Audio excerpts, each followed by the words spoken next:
Breaking news, my people. How are you doing? Breaking news, good news from the land of that zoo called Nigeria. Today we are hearing that the kidnapped victims in your state, they've been released. That's a good news. All the students and their teachers have been released. That's a good news. So from the X page of Rufai Oseni, let us start from the video and analyze what is going on in that zoo called Nigeria. Let's go there. Security operative. Listen. Hello, sir. Our father, we are grateful. The president, sir, we are grateful. We understand your commitment to our safety, and we appreciate all you did for us. We could see in your hands. Thank you very much. And every security operative, they tried so much, and that is why we are still alive now. We are very grateful to you. Thank you very much. May the Lord continue to bless you. God bless you, sir. God bless you, sir. We are so grateful. Thank you. Thank you. Well, we thank God, we thank God. But I don't understand though. Were they in the bush for 50 days? Because their clothes look very, very clean. If you are in the bush for 15 days, by now, all your body will be poto. All your body will be poto. See that girl for the back, how white is still shining white. In Nigeria, elephants can fly. We don't know what's happening in Nigeria. Well, we know that this city is not a business, It's not a business happening in Nigeria, kidnapping and everything. But when I look into this and do a forensic analysis, the data I'm seeing here is not matching up with somebody who was kidnapped, laying on the floor.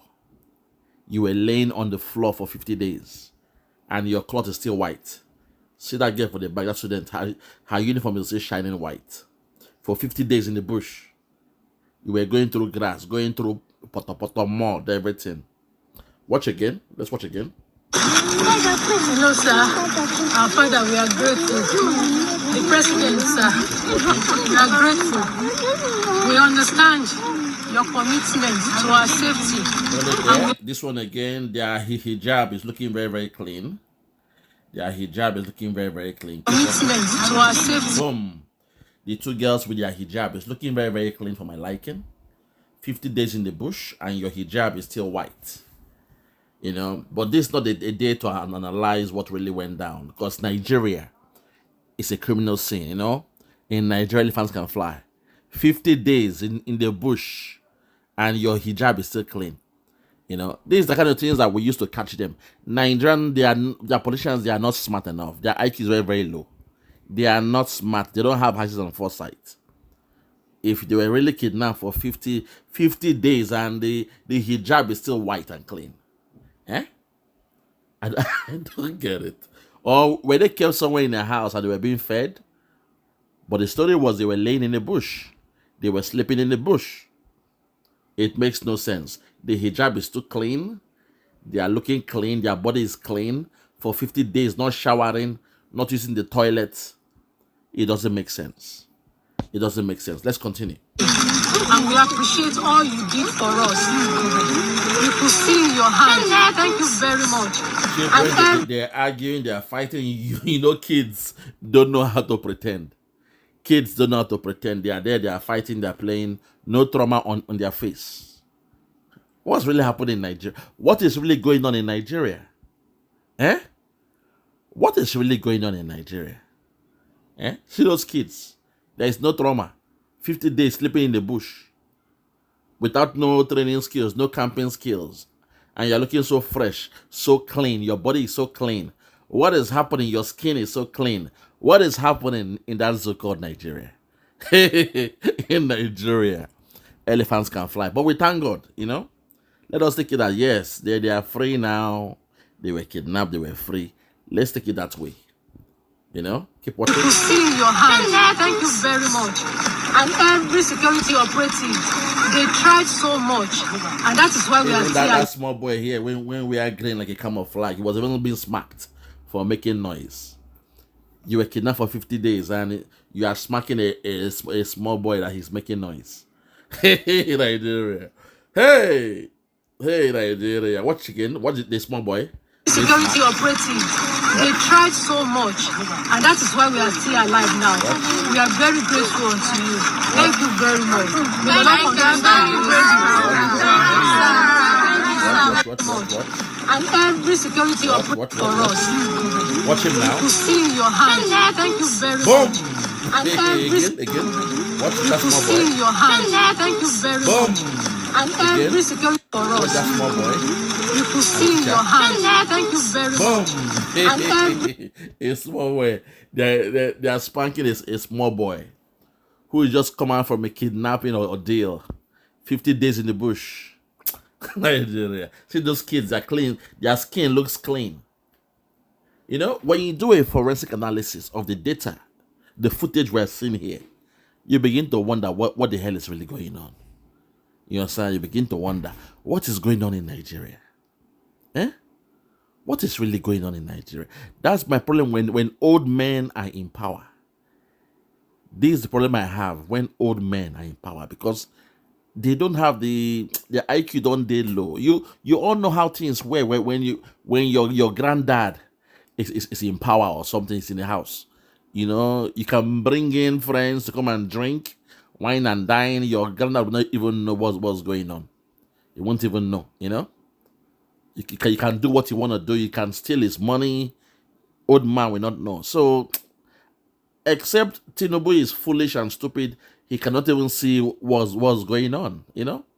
This is very, very strange. Very, very strange what I'm seeing here. It doesn't make sense. It's not adding up. That's all I'm saying. It is not adding up. But let's take it back. Let's take it back. See that child. The cloth is so clean. 50 days in the bush, and your cloth is this clean? security operative. Okay, let's take it back. Let's go to Very Dark Man, our brother Very Dark Man. Make we hear your own perspective of the story. Oh yeah, Very Dark Man.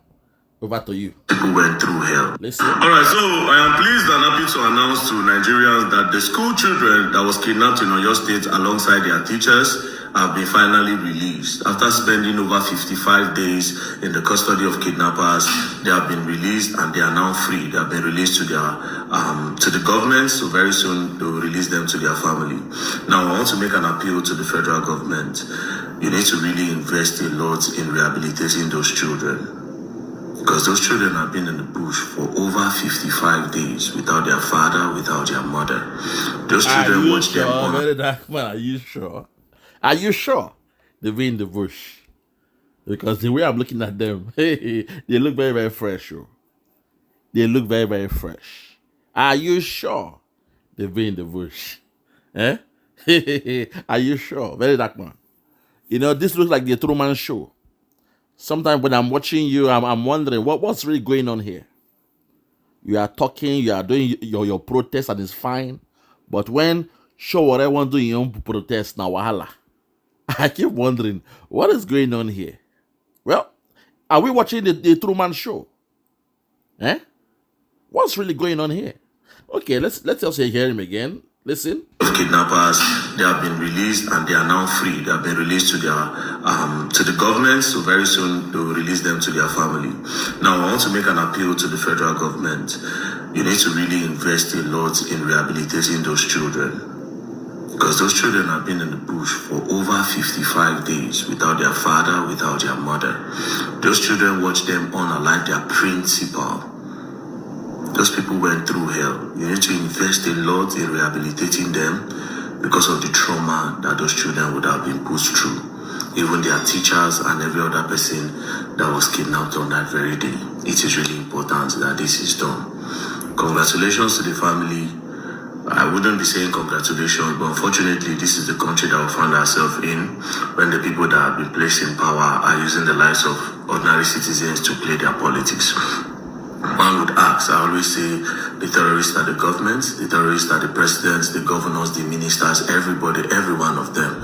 Because how do you explain that you have the role and the position to protect the lives of people, but you cannot do it? Because there are some unknown bandits somewhere. It makes no sense. The least thing that we are asking the government to provide is security. I'm not even particular about whether or not the economy is growing. I'm not particular about that. Because in a country where the economy is not growing and there's security, people can still thrive. A lot of people can still go into farming. A lot of people can go into, agricultural business, importation, exportation. A lot of people can go into transportation business. But because of the insecurity of Nigeria, it's only one part, just one section of the economy that is functioning. Anything that has to do with road transport does not function. Anything that has to do with agriculture does not function properly because of insecurity that have claimed the lives of a lot of Nigerians. So my appeal, and I'm begging the government that they should pay attention to securing the lives of Nigerians. However, because of the information that I'm privileged to, I can tell you people for free that there have been a little bit of changes. This is just me encouraging the security operative, not because I want to say people have made changes. Honestly, there should not be insecurity in the first place. But because of your low performance and your capability, your low capabilities, we will still applaud you for the recent information that we have gotten, that you people are combating these guys in the bush. And I also saw that the members of the House of Reps, the National Assembly, they are all talking about they should stop rehabilitating these bandits and these terrorists when they are arrested. So they should shoot them on sight. I also saw the Minister of Defense, Christopher Gwabin Musa, when he was saying that, see, soldiers, you don't need to wait for our orders anymore. When you sight them, you get them down. So I believe that this would progress our security and strengthen the security of the country. Thank you very much. Okay, he's spoken very well. Very dark man has spoken. We've heard from him, his own perspective, but Nigeria a movie. I'm telling you the truth. Nigeria is a movie because the way these things are looking, it's not making sense. Very dark man, he's allowed to do his protest. But when Showore want to do protest, now wahala. When Showore want to do protest, now wahala. But when very dark man is doing on VDM, it's okay. He's allowed. He gets access, everything. I'm just talking. I'm just thinking out loud. Okay. Let's go back to the video again. Oh, yeah. Back. Let's watch again. Watch the body language of these people now. Watch. Thank you very much. Watch their body language. Hello, sir. Our Father, we are grateful. The President, sir, we are grateful. We understand your commitment to our safety, and we appreciate all you did for us. We could see in your hands. Thank you very much. And every security operative, they tried so much, and that is why we are still alive now. We are very grateful to you. Thank you very much. May the Lord understand you. God bless you, sir. God bless you, sir. They are saying, God bless you, sir. God bless you, sir. Thank you, sir. Thank you, sir. God bless you, sir. These are victims. Still praising somebody. No. It's called the duty of care. When you see a victim, it is called the duty of care. They shouldn't be speaking because mentally their mind should be messed up. To be in the presence of your enemies, of a kidnappers, for 50 days and 50 nights. And they're still looking calm and fresh. The kids are still talking, thank you, sir. They still have the mental toughness. Nigeria. Now who doing this thing? This is psychology. By now, the kids should be looking like they've not slept for 50 days. By now, this woman here, her face should be looking like a zombie. Somebody who has not slept for 50 days, she's not done her hair for 50 days, she's not gone through her period for 50 days. Do you know what it means? To wear the same cloth for 50 days in the bush? You guys just make me laugh, man. You guys make me laugh. I will leave them here. For those who get ear, make them hear. For those who get eyes, make them see. I'm out of here.